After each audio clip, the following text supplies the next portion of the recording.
Ugh, what was that?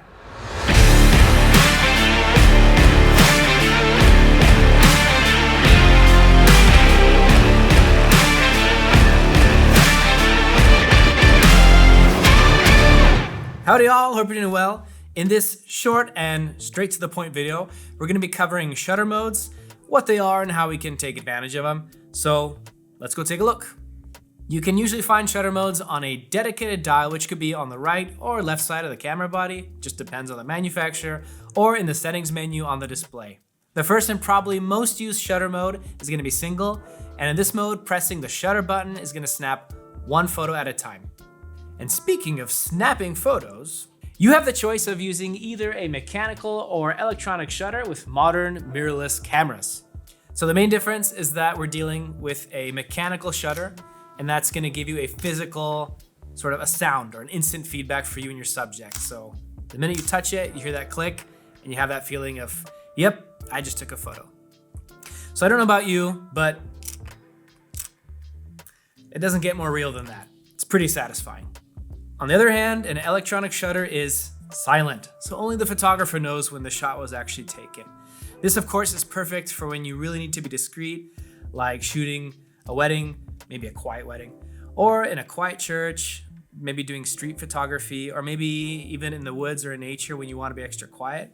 It's also super useful if the clicking sound just makes your subject nervous or possibly could distract them. Electronic shutters also have a speed advantage since they're not limited by the physical movement of the shutter going back and forth. They allow for a much faster shutter speed and higher frame rates when shooting in burst mode, for example. But those aren't the only differences between mechanical and electronic shutters, and if you're interested in this, we'll have a link in the description below that you guys can check out and read more on it. And that brings us to our next shutter mode, also known as continuous mode or burst mode. When you hold the shutter button down, the camera rapidly takes multiple shots in a row, and so therefore it's great for capturing action, sports, or any fast-moving objects so that you don't miss a critical moment. And the number of photos that the camera takes per second depends on your camera's speed setting, which typically comes in low, mid, as well as high. Some cameras, like Sony models, even have a high plus mode for an even faster burst rate. Some manufacturers can even turn burst mode photos into short video, making it an easy way to create stop-motion animation. Now you might be wondering, what is stop-motion animation? Well, we've created a video about this before and walked through the steps in Zonar Photo Studio X, and you can find it here or in the description. One thing to watch out for when using burst mode though, is shooting in high with RAW files that can fill up your memory card incredibly fast. Think of it as a supermarket sale where things disappear in no time.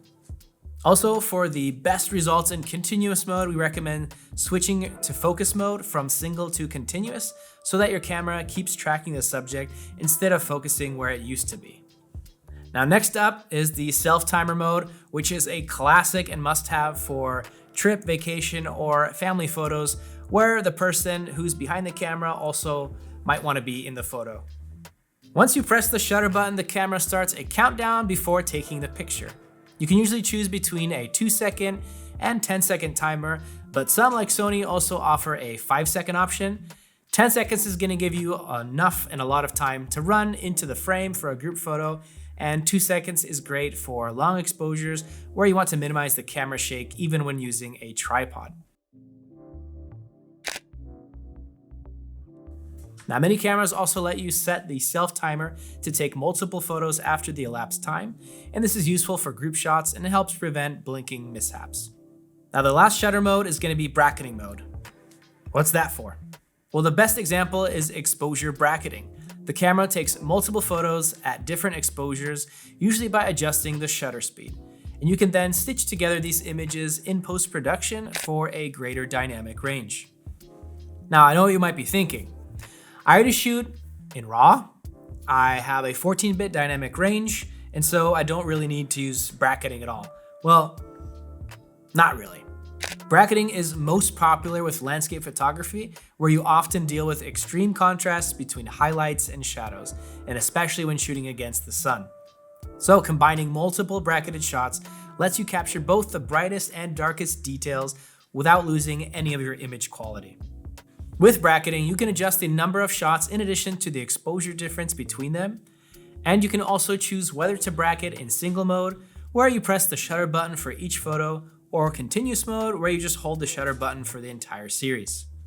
So bracketing, again, isn't just for exposure. It can also be used for white balance and overall dynamic range. Now that is a wrap on shutter modes. I hope that shed some light on this topic for you. Give us a thumbs up. Don't forget to subscribe so you never miss another video. And as always, let us know what you guys like and dislike, or any ideas you have for future videos, as we love reading them and it inspires us to create more content. So until then, have a good one. Take care, and I'll see you guys later.